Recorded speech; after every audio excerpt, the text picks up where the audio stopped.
Look forward to hearing you and your kōrero, Rod. I'll pass over to you now. Kia ora, e na mana, e na iwi, tēnā koutou katoa, ko Rod Carr aho. Thank you, all of you, for making this the thing you chose to do with the next hour of your lives. I thought I would address a number of topics relating to climate science, climate policy, climate action. The overall tone has to be one of frustration and challenge, as well as opportunity. So many of you may know my journey started in 2019, and the backdrop that's behind me was the last marathon I ran, which was in Greenland in 2019, just after I was taking up my role with the Climate Change Commission. And what you see is one of the first ice caves to form on the southern tip of a 1,000-kilometre long ice sheet that runs from Kandaluska to the North Pole. And that ice sheet is beginning to disintegrate. But back in 2019, I was a bit of a novice. I knew very little about climate science, very little about climate policy, and was not a climate activist. It is amazing how life changes you as you become more aware of what is going on. The science is pretty much done. It is now beyond dispute by intelligent people that the climate is changing. It is changing at a pace that we do not see in the geological record during the concurrency of human existence as we know it. And it is changing in ways that will challenge the way in which we have built our civilization, particularly the civilization based on extracting value from diminishing natural resources by polluting our rivers, our land, our oceans, and our atmosphere. And it is a civilization that, unless it arrests its current choices about how we earn our livelihoods and live our lives, will be confronted with some very significant and, in many cases, from the point of view of our civilization, irreversible consequences. The planet will survive the coming and going of human beings, and human beings will survive the coming and going of different civilizations. But the particular social structure that we have built in the last 10,000 years in terms of settled agriculture, and the last 200 years in the extraction of energy from the combustion of fossil fuels in the open air, look to be utterly unsustainable in the 22nd century. So whether you believe it or not, physics trumps politics all the time. So let us start not with detailed climate science, but with the very real fact that the principal cause of global warming is humans combusting fossil fuels in the open air, dramatically, consistently adding to the carbon dioxide in the atmosphere. There are other greenhouse gases and other sources of emissions. But the big one, the one we have to address, is the combustion of fossil fuels in the open air. That is the burning of coal, oil, and fossil gas, which extracts from the geosphere carbon, which when burnt creates carbon dioxide, which creates the greenhouse effect. This science has been known for more than 50 years. The policy implications have been known for more than 30 years. That to stabilize the human contribution to the warming planet will require us to stop the combustion of fossil fuels in the open air dramatically, quickly, and from all sources and causes. If we don't do that, it doesn't matter what else we do. But even if we do that, there are other things that we need to do. Turning a blind eye and making believe that climate change is a hoax is to pander to the vested interests and stakeholders who in the short term profit from the extraction and combustion of fossil fuels in the open air. And none of us should underestimate the wealth and power and privilege that comes to those who are in possession of those resources. None of us should underestimate the extent to which those with power and privilege will seek to protect and defend what they perceive to be their entitlements and property rights. But there are new technologies available today that could eliminate nearly 80% of the combustion of fossil fuels in the open air that currently occur. We do not need to burn coal to make electricity. We do not need to burn fossil gas to make electricity. We do not need to burn petrol to move stuff and us around on the face of the planet. We are now moving from the we don't know how to fix this to the do we choose to fix this or not. In some cases, the new and available technologies are outright cheaper as well as safer and healthier, but the vested interests profit from continuing to feed our addiction. In the last year, Norwegians acquired 93% of their new vehicles from battery electric technologies. That China has built and continues to build some of the most efficient manufacturing technologies for solar panels the world has ever seen. It is deploying them at pace and scale. That we can either believe the hubris that China is to blame, or we can accept the reality that China is about to dominate the renewables technologies of the 21st century.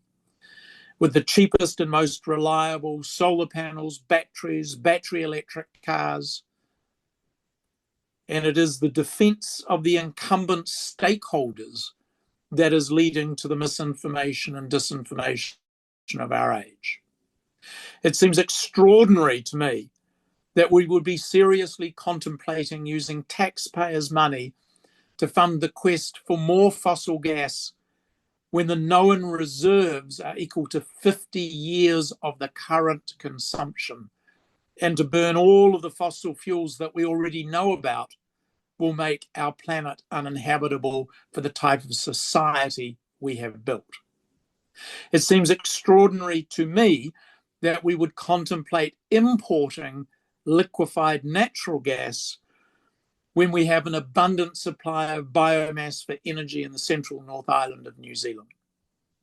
New Zealand's energy strategy should be built around the determination to bring onshore the production for our own use of energy from renewable sources. And that may require new and sometimes deeper geothermal fields. It may require new and different uses of our hydro lakes.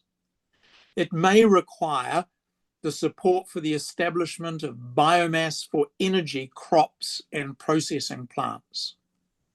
But to continue to believe that fossil gas is a transition technology is to deny the reality that alternative technologies are already available and in many cases cheaper.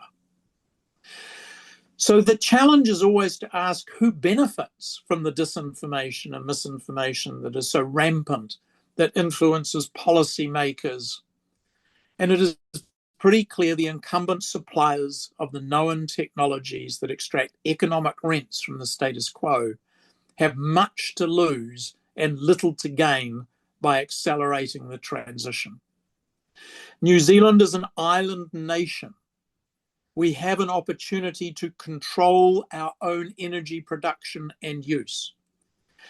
The Climate Change Commission was very clear in its early reports that to re-sign 12% of our electricity generation capacity to long-term contracts to make aluminium for export would lead to higher wholesale electricity prices for the coming decade. And yet we signed away that natural resource. The Climate Change Commission made clear that continuing to connect new residences to a fossil gas pipe network was not in the interests of homeowners or the general public. And yet there are more residences connected to the fossil gas pipe network today than there were when that advice was offered. The weaponization of the backyard barbecue, so applauded by Energy Aotearoa, represents an own goal for New Zealand. Our unwillingness to confront the realities and opportunities is an own goal for New Zealand. We can reduce our dependence on long supply chains. We can develop technologies that are useful onshore, and we can generate energy resilience and independence and affordable energy for New Zealanders if we choose to do so. The transformation of ground transportation through mode shift, shared transport, and low emissions vehicles requires no new technology. It requires us to make choices and hold each other accountable for the poor choices that we continue to make. New Zealand has one of the oldest, dirtiest internal combustion engine fleets of any OECD country. We buy them because others don't want them. We allow them to put pollutants at ground level into the lungs of our children when we don't need to. We live with the consequences of our choices, and we cannot blame Washington, Beijing, or Paris for our choices and those consequences. At some point, humanity, but sooner rather than later, New Zealand, needs to unilaterally declare peace in our war against nature. The linear extraction of natural capital, which degrades the environment we and our children live in for short-term private profit, is an obscene use of a scarce resource. It privileges those who pollute, and it severely disadvantages those who live with nitrates in their water and estuaries that cannot filter the water coming from our land. New Zealand has choices other countries do not have, but that requires us to exercise those choices. It requires us to fess up to the fact that we are not the clean and green country that we have persuaded the world we are.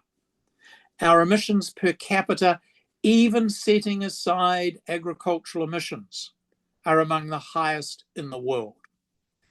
Our waste to landfill per capita is among the highest in the OECD. The fact that we have created undrinkable water and unswimmable rivers and lakes and have no swim warnings on the near shore near our big urban centres is our responsibility. You cannot blame anyone else. But it's not hopeless. We are in control of these choices. We will benefit from wiser choices. We will create a more attractive environment to live in that is healthier and more prosperous. It is pretty clear that the green technologies have been politicized by those who have come to believe that collective action is anathema to the atomistic pursuit of self-interest. It is also pretty clear to economists that the limits of the atomistic pursuit of self-interest are real, debilitating, and will destroy the economics of the extractive economy. So when I look at the list of things that New Zealand can do, and that you and I as individual New Zealanders today can do, it's quite extensive. The first thing to recognise is that each and every one of us, by the decisions we make about what we buy, where we work, and what we say, can change and influence our families, our neighbourhoods, the businesses we work in or own, the communities we're a part of. Staying silent makes you complicit. By choosing not to do things, they will no longer be supplied in that volume. The reality for New Zealand is that it is laughable that we think we can profit by cruise liners polluting the oceans and atmosphere, dropping passengers in Auckland to spend $200 on Queen Street, while our Pacific neighbours drown. It is bizarre not to connect the dots between high-emitting activities that we seek to earn money from and the degradation of the public property in nature. When we look at the list of things we can do, apart from being informed, thank you for coming tonight, apart from being an advocate, which many of you are, apart from thinking about what you buy, because that will determine what gets supplied, it is really important not to give up to the hopelessness of the assertion that we cannot make a difference, we cannot change the world. The world is an unfair place. And until the big guys do their thing, we should just keep right on doing our bad thing. We live with the ground level pollution from the combustion of fossil fuels in our light vehicle fleet. We live with the health consequences of not having safe, secure pathways for walking and cycling. We live with the consequences of combusting fossil gas in our homes for cooking and heating. We could choose not to do these things. We could choose not to do them from today. We don't need to wait for new technologies. We don't need to go nuclear. We don't need to convince Paris, Beijing, or Mumbai what they should do. We can make our society more prosperous, cleaner, healthier, and more attractive for talent than it will otherwise be. It is pretty clear that humanity is going to have to adapt to the changing climate. But adaptation isn't just about trying to hold nature back through stop banks, pipes, and drains. Adaptation is also about choosing to make the products and services that are going to be required and desired by affluent nations in the middle of the 21st century. And those will be low emissions products and services. Those will be products and services with low environmental footprints. When we want to access affluent markets, it will be because those markets have chosen to accept the consequences of their environmental footprint. Of course, change is never linear. There will be setbacks. There will be moments of despair. But the changing climate is real and it is upon us. The new technologies that have emerged and are available are better, cleaner, and safer. The new politics can't be about polarizing green as lefty and self-interest as the right. It is in our self-interest to choose to make the combustion of fossil fuels in the open air without carbon capture and permanent storage illegal, because it is irresponsible and unnecessary. And it is a pursuit of private profit at public expense that continues to drive the combustion of fossil fuels in many settings in New Zealand society today. So there is hope, there is opportunity. Thank you for your time and your attendance and your interest, and I certainly look forward to your questions. Kia ora. Kia ora, Rod. Thank you so much for sharing your whakaaro with us. I think there were many provocative bits and pieces in there. So I'll kick us off with a question from me. So consumer choice has its limits, and choices are made easier or harder for us by policy and environments, which I know that you understand. So my question relates to being able to make the healthiest policy possible, which is more difficult when we have these powerful interests who have an outsized impact on policy and environments. So even if we have all the knowledge and some technology available, how do we actually address these political and social drivers, in particular, the influence of commercial interests on policymaking? So I think the starting point is to identify and call out the bad actors, the stakeholders with vested interests, to ask yourself, if it is true that these technologies are available cleaner and lower cost, who benefits by delaying their take-up at pace and scale in New Zealand? And those technologies now include solar panels for behind-the-meter generation for own use. They include battery electric car technology for own use. They include heat pumps replacing fossil gas combustion in homes, in schools, in hospitals, in fact, in any place where you need medium and low temperature process heat. So the answer to the question is figure out who stands to profit from delay. Identify the evidence base and call out those bad actors.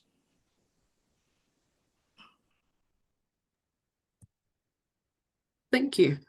I have a further question and then I'll pivot to the chat. So when you were talking about electric cars, it made me think about the ecologically uneven exchange that happens to enable these sustainability shifts in wealthy countries, but there continue to be these quite exploitative dynamics between countries. And so what does that mean when we think about climate action or climate justice? And does it make us think about other solutions beyond electric cars?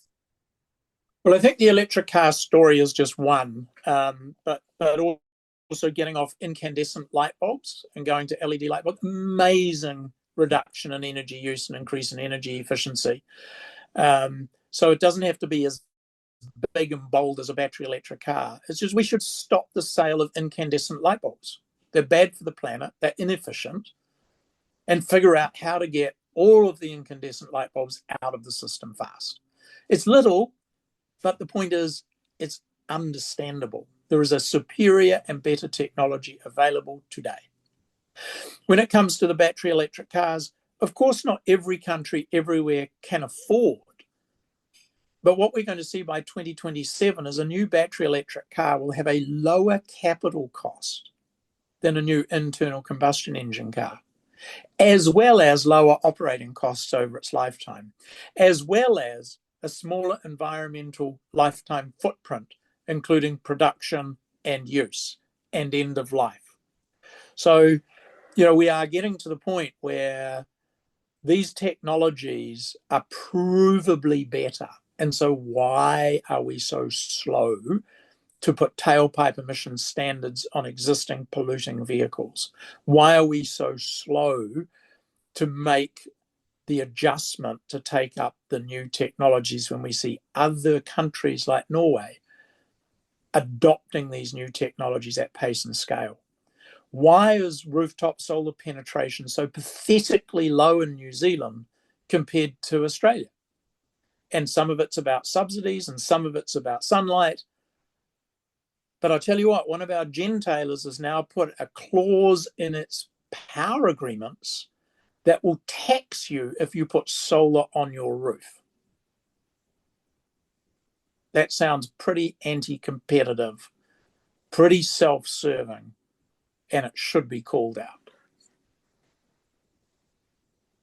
Is there anything we can do beyond calling them out? Are there other pressure points? Well, voting with your wallet. I mean, it's amazing how quickly, if you stop buying stuff, it stops being produced. So, making sure that People are aware of the environmental footprint of the things they buy and use, where there are alternatives. It still fascinates me that my peer group, and I'm early retired, think nothing of flying to Europe for a purely recreational holiday. That, to me, is an obscene use of the budget that we have for carbon emissions. So, we're all judged by our own conduct. I have flown, but I am increasingly averse to flying if I can possibly avoid it. I walk whenever I can and take a bus and get driven in the other occasions in our little 2013 Leaf. So not everybody can do everything. And the question is always, in your context and your circumstances, what can you do? Do that. Be proud of it. Tell other people about it. Raise the expectations of good conduct. Cool, Rod. Thank you. I'll go now to questions that are coming up in the chat, and I'll just start from the earliest. So Victoria asks, what advice do you have for public servants who are fighting from the other side of the door to push the agenda without getting their head cut off? Fair question. Keep fighting, but don't lose your head. That we will see the ebb and flow of elected leaders as they deal with the circumstances as they see them. It won't be a linear transformation, and the more we delay it, the less likely it is to be a just and well-planned transition. But keep the advocacy alive, rely on the evidence finally winning the day. Sometimes it feels like the evidence should speak for itself, but sometimes the evidence needs friends. So keep up the good work, keep your shoulder to the wheel, don't throw your toys out of the cot, come back for another day. Thanks. She can pass it on to her friend. So David asks, what opportunity and role is there for corporate businesses and banks like ASB to influence discussions and public policy to make? Yeah, so let's talk about banks. I mean, banks have relatively limited scope 1 and scope 2 emissions and quite substantial scope 3 emissions. And for those who are not in the lingo, scope 3 emissions, the emissions that arise as a result of your activity that are not directly yours. And in the case of banks, for example, it's lending to dairy farmers. So ASB has a portfolio of $8 billion lent to dairy farmers, is about 20% of all the dairy loans in New Zealand. We now have all the detail at the herd level of average emissions by herd across our portfolio. And, if you don't have information, you can't manage it. What's fascinating is to find that our highest emitting dairy herds in our portfolio emit 18 kilograms of greenhouse gases per kilo of milk solids, and our lowest emit 8 kilograms of greenhouse gases per kilo of milk solids. So the within country difference between herds in New Zealand is dramatically bigger than the difference between average emissions per kilo of milk solids between different countries. So the reality for New Zealand is we can do a lot to reduce our greenhouse gas emissions per kilo of milk protein by getting those high emitting herds out of production. What makes a high emitting herd? Poor land, poor feed, poor breed, poor farm management practices. So the banks, because they come to possess information, are in a position to advance the interests of low emitting activities and lifestyles through discounted lending, through guidance and advice, and they can discourage high emitting activities the same way by providing advice about averages, neighbours, comparable data, and challenging high emitting activities to reduce their emissions. Easier in some than other places, but the dairy example in the ASB is, in my view, quite compelling. that we hide behind the fact our national average is 2 pips lower than Ireland. Ireland will tell the world it has the most efficient ruminant pastoral agricultural dairy production. And I'll tell you what, they're on a pathway to reduce those emissions by a third by 2030. We're not.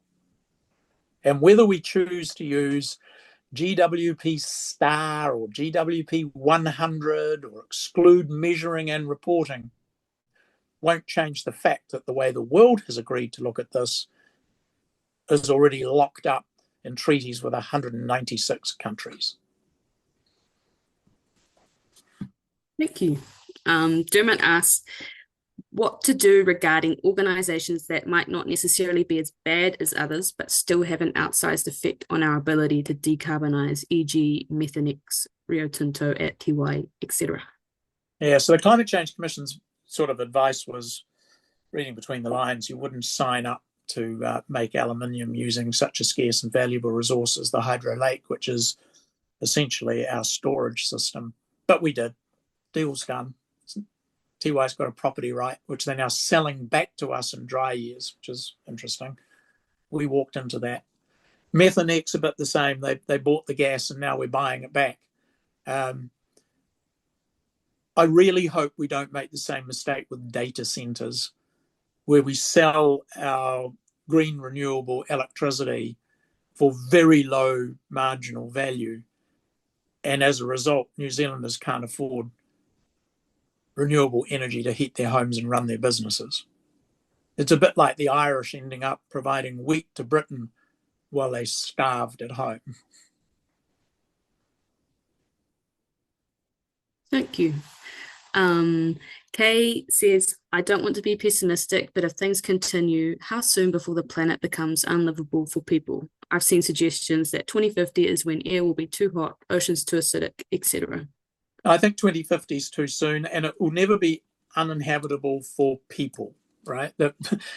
As David Attenborough said, we are the plague upon the planet. There will be people in parts of the planet who survive. Humanity will persist because we are such a plague. The problem I have is I don't think civilization, the structure of society that we have currently built, can survive the transition in the absence of some very urgent, very capable leadership.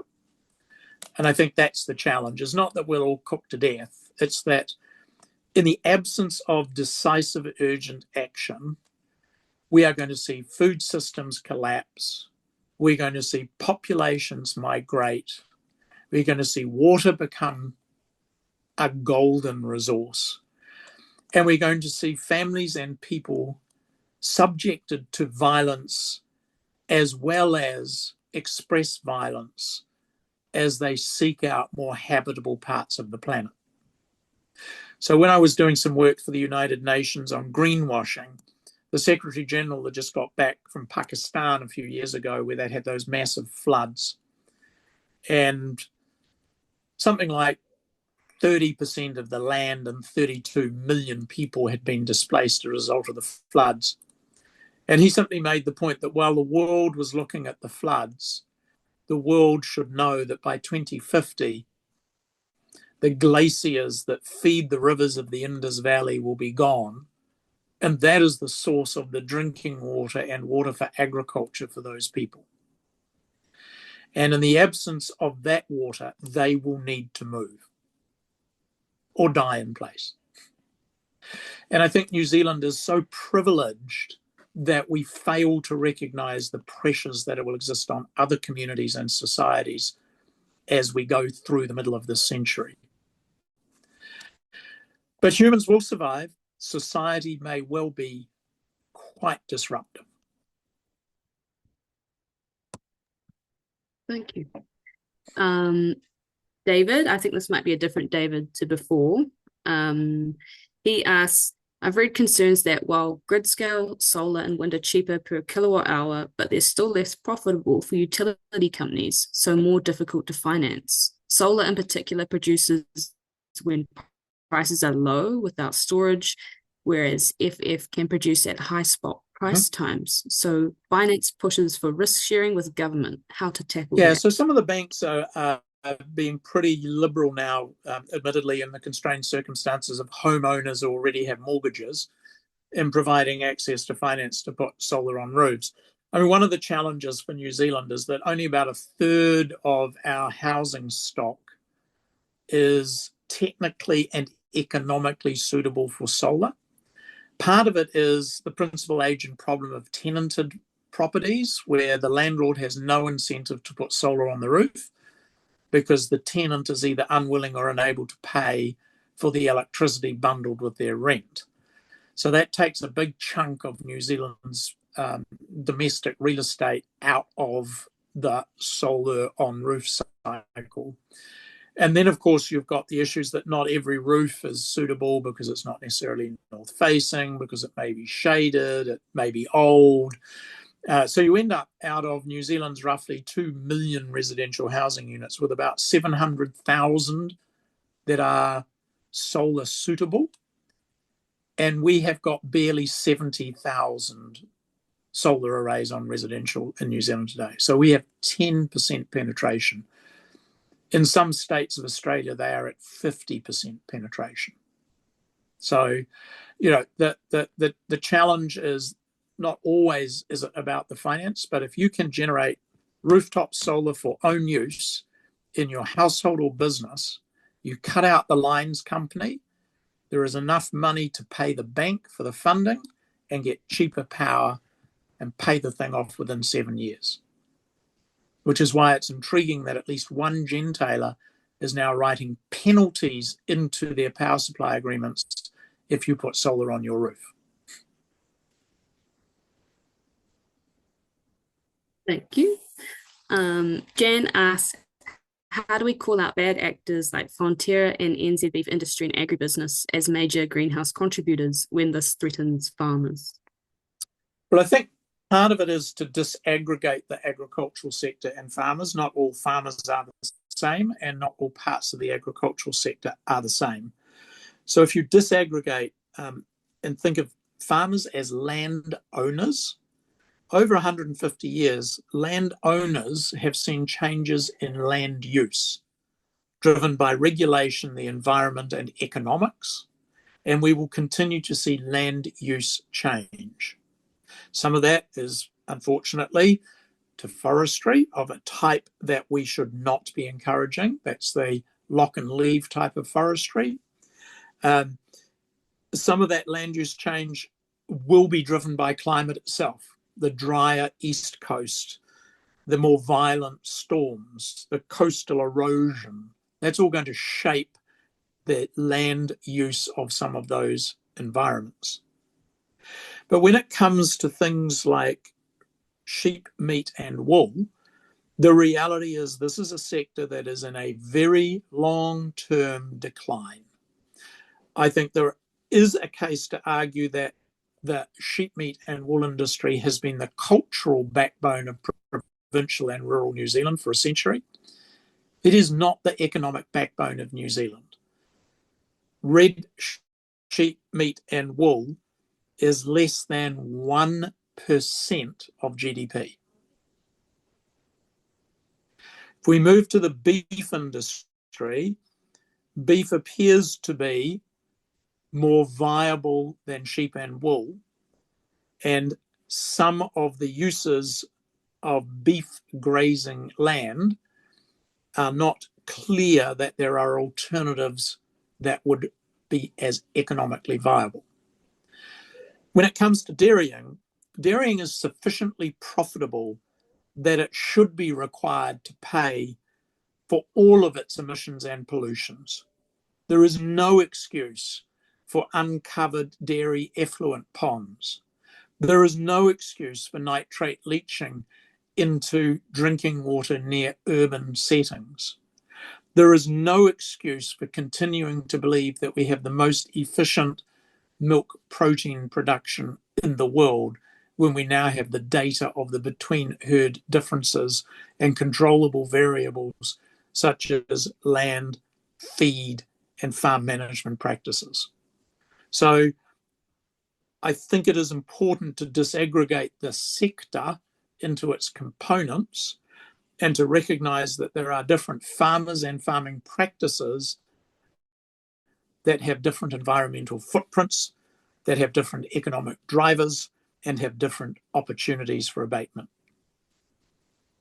Thanks, Rod. People are dying to know which gentailer is penalising solar. Mercury. Thanks. Hope that appeases everyone in the comments. Okay, Marnie has a question. How likely do you think it is that this government pulls out of the Paris Agreement? And if we do pull out, what will the consequences be?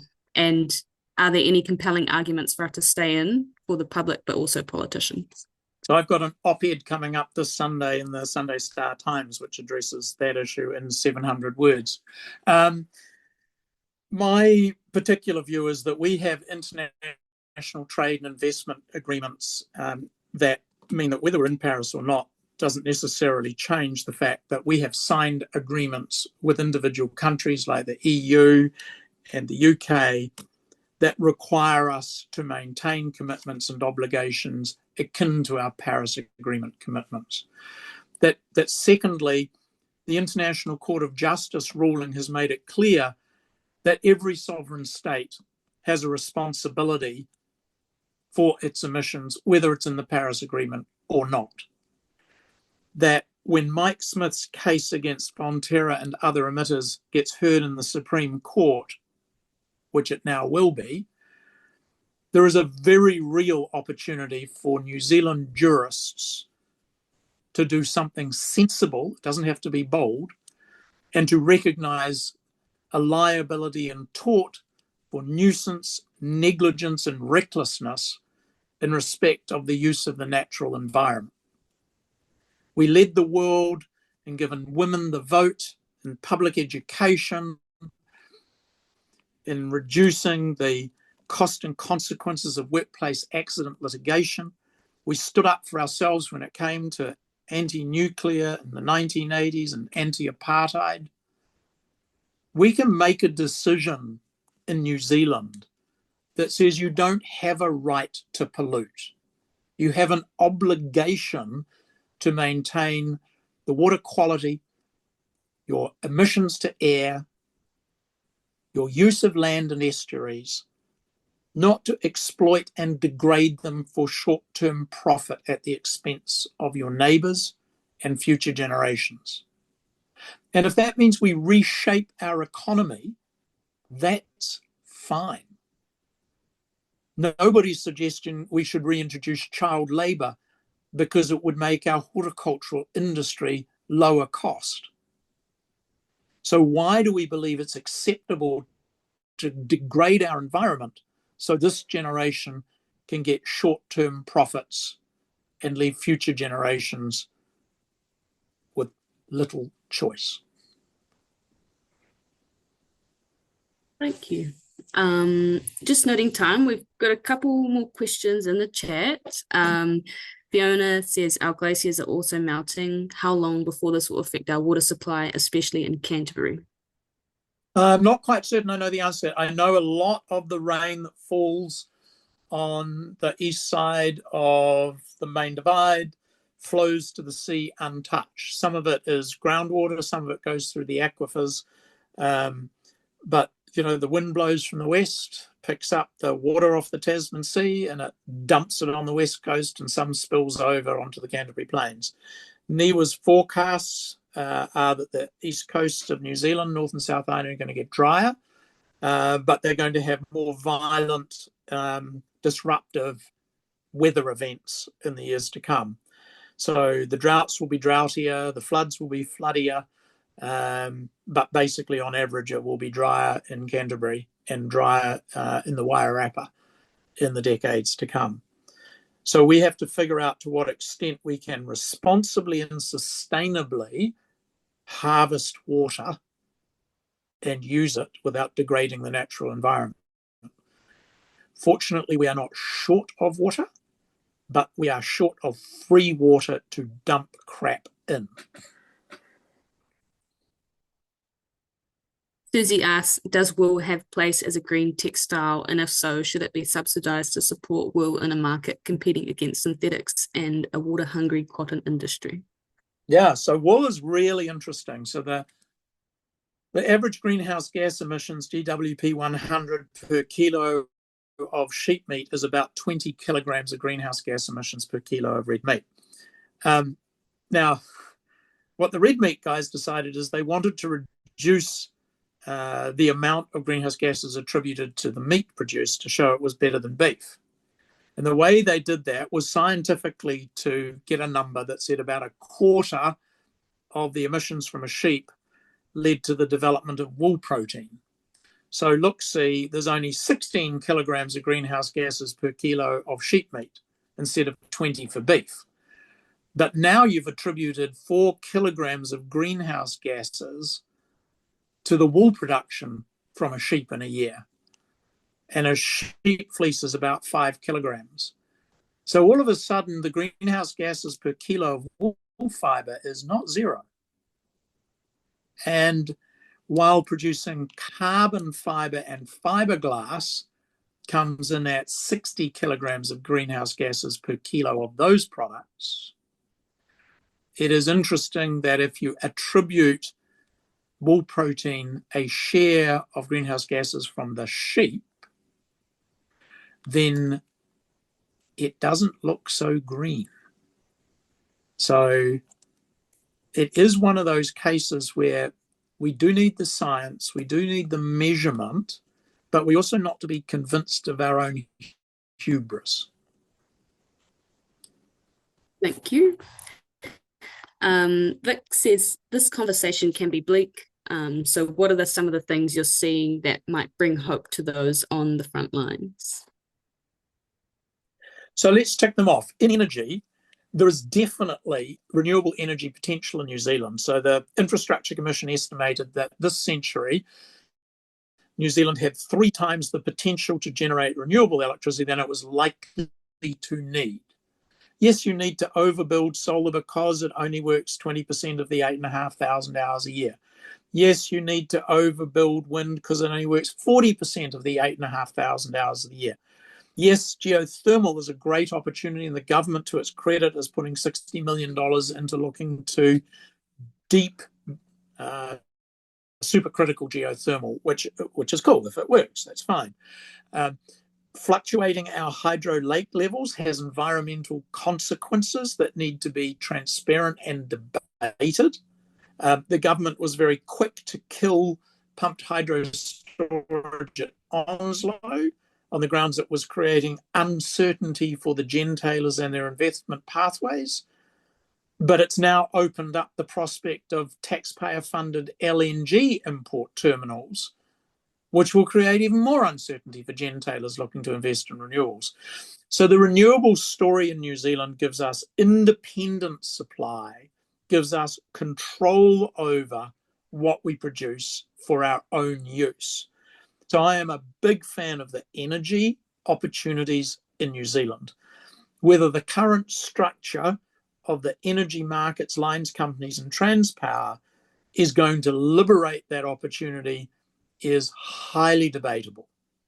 When it comes to transport, not everybody everywhere can do battery electric. Not everybody everywhere can get public transport. Not everybody everywhere can ride a bike or walk. But we so grossly underprice heavy freight on our New Zealand roads, leading to higher capital costs and higher OPEX, and essentially a massive cross-subsidy to heavy freight on roads compared to rail and near shore, that we need to fix that if we are going to use economic incentives to reduce emissions from moving heavy stuff around. But that is known technology available to us today. And when it comes to land use, we do have choices about how we choose to use land and water resources in New Zealand. Those are our sovereign choices. They're not Beijing, they're not Washington, they're not London. And we can either choose to allow short-term extraction, pollution for private profit, or we can choose to structure a society and an economy which uses our natural resources sustainably for our benefit and the benefit of generations to come. But that's our choice. So I am an optimist because we have choices. I don't know what advice I'd give if I was sitting in Pakistan, except leave, or Tuvalu. So I think New Zealanders almost are complacent as a consequence of having so much choice. And when it comes to adaptation, the idea that someone is going to pay to put back the bridge and the road and make whole your business and your house when the next weather event takes it out is delusional. The insurers will retreat. Local governments will be constrained. Central government will be reluctant. And property owners will bear a significant part of the costs and losses from the changing climate. Awesome. Thank you, Rod. I'll conclude with a final question, which is coming from Jan. So she asks, what actions would you advise for us as OraTaiao health professionals to be most effective in protecting health of Mother Nature and future generations? And further, I have a question on top of that. Do you have any advice for OraTaiao more broadly in the coming year, given it's an election year? Yeah, so look, the first one is focus sometimes really helps, because this agenda is so broad. It is society-wide, it's multi-generational, it's about ecosystems and economics. It's pick the themes that resonate most with healthy lives and a healthy planet. And that's why I keep coming back to the combustion of fossil fuels in the open air without carbon capture. And there is no known, proven, non-natural form of carbon capture and storage. Right? It just trees do it, plants do it, but we haven't figured out a technology that does it at scale, economically and environmentally sustainably. So the combustion of fossil fuels in the open air needs to be reduced everywhere as soon as possible by as much as possible. And whether that's by choices you make in your life and family and business, or choices that you make by who you elect and how you expect them to behave, we need to get off this gig, and we can, and we should. And the Climate Change Commission's estimate is that by 2035, if we were on the decarbonisation pathway for transport, the likely healthcare cost savings from reductions in lung diseases from the inhaling of particulates at ground level would save $2 to $3 billion a year in healthcare costs. Wonderful.